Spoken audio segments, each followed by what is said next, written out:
Hello friends, ಇವತ್ತಿನ ದಿವಸ ನಾವು ಘಾತಾಂಕಗಳು ಮತ್ತು ಘಾತ ಸೂಚಿಗಳು ಅನ್ನುವಂತ ಪಾಠದ ಲೆಕ್ಕಗಳನ್ನ ಬಿಡಿಸೋಣ. ಪ್ರಶ್ನೆ ಹೇಗಿದೆ ನೋಡಿ. ಕೆಳಗಿನವುಗಳನ್ನು ಸಂಕ್ಷಿಪ್ತಗೊಳಿಸಿ ಉತ್ತರವನ್ನು ಧನಾತ್ಮಕ ಘಾತ ಸೂಚಿ ಇರುವಂತೆ ಘಾತಾಂಕ ರೂಪದಲ್ಲಿ ವ್ಯಕ್ತಪಡಿಸಿ. ಹಾಗಾದ್ರೆ ಮೊದಲನೇದಾಗಿ ಈ ಲೆಕ್ಕಗಳನ್ನು ನಾವು ಏನ್ ಮಾಡ್ಬೇಕಾಗಿದೆ ಅಂದ್ರೆ ಸಂಕ್ಷಿಪ್ತ ರೂಪದಲ್ಲಿ ಬರಿಬೇಕು. ಹೌದಾ? ಅಂದ್ರೆ ಈ ಲೆಕ್ಕವನ್ನ ಬಿಡಿಸ್ಬೇಕು. ಬಿಡಿಸಿದ ಮೇಲೆ ಆ ಉತ್ತರವನ್ನ ಯಾವ ರೀತಿ ಬರೀಬೇಕಂದ್ರೆ ಧನಾತ್ಮಕ ಘಾತ ಸೂಚಿ. ಘಾತ ಸೂಚಿ ಅಂತ ನಾವು ಯಾವ್ದಕ್ಕೆ ಇರ್ತೇವೆ ಅಂದ್ರೆ ಇಲ್ಲಿ ನೋಡಿ, -4 ಅಂತಿದೆಲ್ಲ, ಈ ಸಂಖ್ಯೆಗಳಿಗೆ ನಾವು ಘಾತ ಸೂಚಿ ಅಂತ ಕರಿತೀವಿ. ಈ ಘಾತ ಸೂಚಿಗಳು ಹೇಗಿರ್ಬೇಕಂದ್ರೆ ಧನಾತ್ಮಕ ಇರಬೇಕು, ಇಲ್ಲೇ ಪ್ಲಸ್ ಇರಬೇಕು. ಹೌದಾ? ಇಲ್ಲಿ ಯಾವುದೇ ಚಿಹ್ನೆ ಇಲ್ಲ ಅಂದ್ರೆ ಏನಿರ್ತಾ ಇದೆ, ಪ್ಲಸ್ ಇರ್ತಾ ಇದೆ. ಈ ರೀತಿಯಲ್ಲಿ ಉತ್ತರವನ್ನು ಬರೀರಿ ಅಂತೇಳಿ ಅವರು ಕೇಳ್ತಾ ಇದ್ದಾರೆ. ಹಾಗಾದ್ರೆ ಒಂದ್ ಲೆಕ್ಕವನ್ನು ಬಿಡಿಸೋಣ.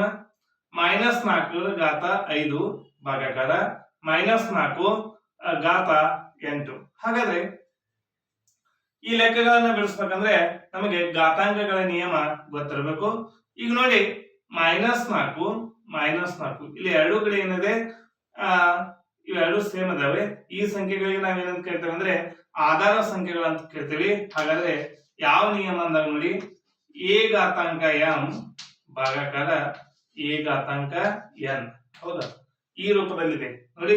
ಎ ಇವೆರಡು ಸೇಮ್ ಇದಾವಲ್ಲ, ಅದೇ ರೀತಿಯಲ್ಲಿ -4 ಇಲ್ಲಿ ಘಾತಾಂಕ m, ಇಲ್ಲಿ n ಇದೆ, ಇಲ್ಲಿ ಭಾಗಾಕಾರ ಇದೆ. ಹೌದಾ? ಹಾಗಾದ್ರೆ ಈ ನಿಯಮ ಏನ್ ಹೇಳ್ತಾ ಇದೆ ಅಂದ್ರೆ ಎ ಘಾತಾಂಕ m - n. ನೋಡಿ, ಇವೆರಡು ಆಧಾರ ಸಂಖ್ಯೆ ಇದೆಲ್ಲ, ಈ ಎರಡು ಆಧಾರ ಸಂಖ್ಯೆ ಸೇಮ್ ಇರಬೇಕು.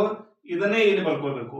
ಆಮೇಲೆ ಇಲ್ಲಿ ಭಾಗಾಕಾರ ಇದ್ದಾಗ m - n, ಹಾಗಾದ್ರೆ ಇದರಲ್ಲಿ ಇದನ್ನ ಕಲಿಬೇಕು ಅಂತೇಳಿ ಹೇಳ್ತಾ ಇದೆ. ಹಾಗಾದ್ರೆ ಇದನ್ನ ಈ ರೂಪದಲ್ಲಿ ವಿಚಾರ ಮಾಡಿದಾಗ ನೋಡಿ, -4 ಘಾತಾಂಕ 5 ಭಾಗಾಕಾರ -4 ಘಾತಾಂಕ ಎಷ್ಟಾಗ್ತಾ ಇದೆ, 8. ಹಾಗಾದ್ರೆ ಯಾವ ರೀತಿಯಾಗಿ ಬರೀಬಹುದು ಅಂದಾಗ -4 ನೋಡಿ, ಈ ಜಾಗದಲ್ಲಿ ಏನೇ ಬಂದಿದೆ, ಹಾಗಾದ್ರೆ -4 4 m - n, ಇದರಲ್ಲಿ ಇದನ್ನು ಕಲಿಬೇಕು. ಹಾಗಾದ್ರೆ ಇದರಲ್ಲಿ ಇದನ್ನು ಕಳೆದಾಗ ಎಷ್ಟಾಗ್ತಾ ಇದೆ, 5 -8. ಹಾಗಾದ್ರೆ ನೋಡಿ ಯಾವ ರೀತಿಯಾಗಿ ಬರೀಬಹುದು. -4 ಘಾತಾಂಕ ನೋಡಿ, 5ರಲ್ಲಿ 8 ಕಳೆಯಕ್ ಬರಲ್ಲ, 8ರಲ್ಲಿ 5 ಕಳಿಬೇಕು. 8ರಲ್ಲಿ 5 ಕಳೆದಾಗ ಎಷ್ಟಾಗ್ತಾ ಇದೆ, 8ರಲ್ಲಿ 5 ಕಳೆದಾಗ 3. ದೊಡ್ಡ ಸಂಖ್ಯೆ ಹಿಂದಿನ ಚಿಹ್ನೆ ಏನಿದೆ, ಮೈನಸ್ ಇದೆ, ಆದ್ರಿಂದ ಘಾತಾಂಕ ಇಲ್ಲಿ ಘಾತಾಂಕದಲ್ಲಿ ಏನಿರಬೇಕು, ಮೈನಸ್ ಚಿಹ್ನೆಯನ್ನ ಇಡಬೇಕು. ಹಾಗಾದ್ರೆ ಇದು ಉತ್ತರ ಎಷ್ಟು ಬಂತು, -4 ಘಾತಾಂಕ -3. ಇಲ್ಲಿ ಅವ್ರು ಏನ್ ಹೇಳ್ತಾ ಇದಾರೆ ನೋಡಿ, ಉತ್ತರವನ್ನು ಧನಾತ್ಮಕ ಘಾತ ಸೂಚಿ. ಧನಾತ್ಮಕ ಅಂದ್ರೆ ಇದು ಪ್ಲಸ್ ಆಗ್ಬೇಕು. ಹಾಗಾದ್ರೆ ಇದು ಪ್ಲಸ್ ಆಗ್ಬೇಕಂದ್ರೆ ಇದನ್ನ ಯಾವ ರೀತಿ ಬರ್ಕೋಬೇಕಂದ್ರೆ 1 ಡಿವೈಡೆಡ್ ಬೈ -4.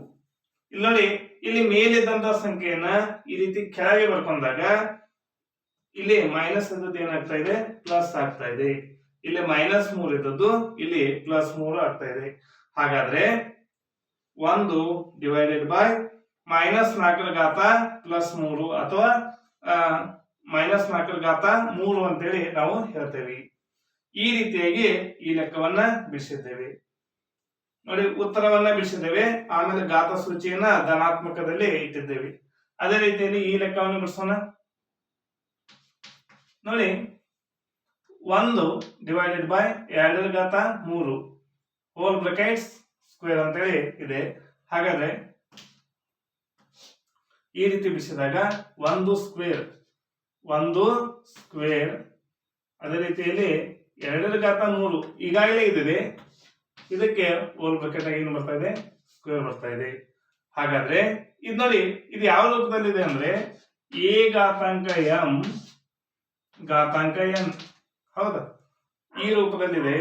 ಇದು ಸೂತ್ರ ಏನಂದ್ರೆ m ಗುಣಿಸು n, ಎ ಘಾತಾಂಕ ಇವನ್ನೆರಡು ಗುಣಿಸ್ಬಿಡುದು. ಹಾಗಾದ್ರೆ ಇಲ್ಲಿ ನೋಡಿ, 1 ಸ್ಕ್ವೇರ್ ಅಂದಾಗ 1 ಗುಣಿಸು 1. ಹೌದಾ? ಇದು 1 ಗುಣಿಸು 1 ಆಗ್ತಾ ಇದೆ. ಈಗ ನೋಡಿ, ಈ ಸಂಖ್ಯೆನ ಹಾಗೆ ಬರೀರಿ, ಎ ನ ಹಾಗೆ ಬರ್ತಾ ಇದೀವಿ, ಆದ್ರಿಂದ 2 ಹಾಗೆ ಬರ್ತಾ ಇದೀವಿ. ಇದನ್ನ ಗುಣಿಸ್ಬೇಕು, ಇದನ್ನ ಗುಣಿಸ್ಬೇಕು. 3 2 6. ಹಾಗಾದ್ರೆ ಈಗ ನೋಡಿ 1 ಗುಣಿಸು 1 1 1 1 2 ರ ಘಾತ 6 2 ರ ಘಾತ 6. ಈ ರೀತಿಯಾಗಿ ಈ ಪ್ರಶ್ನೆಯ ಉತ್ತರವನ್ನ ನಾವು ಕಂಡುಹಿಡಿದಿದ್ದೇವೆ. ಈ ವಿಡಿಯೋ ನಿಮ್ಗೆ ಇಷ್ಟ ಆಗಿದ್ರೆ ಲೈಕ್ ಮಾಡಿ, ಶೇರ್ ಮಾಡಿ, ಸಬ್ಸ್ಕ್ರೈಬ್ ಆಗಿರಿ. ಹೀಗೆ ನಮ್ಮ ಯೂಟ್ಯೂಬ್ ಚಾನಲ್ ಎಲ್ಲ ವಿಡಿಯೋಗಳನ್ನ ನೋಡ್ತಾ ಇರಿ.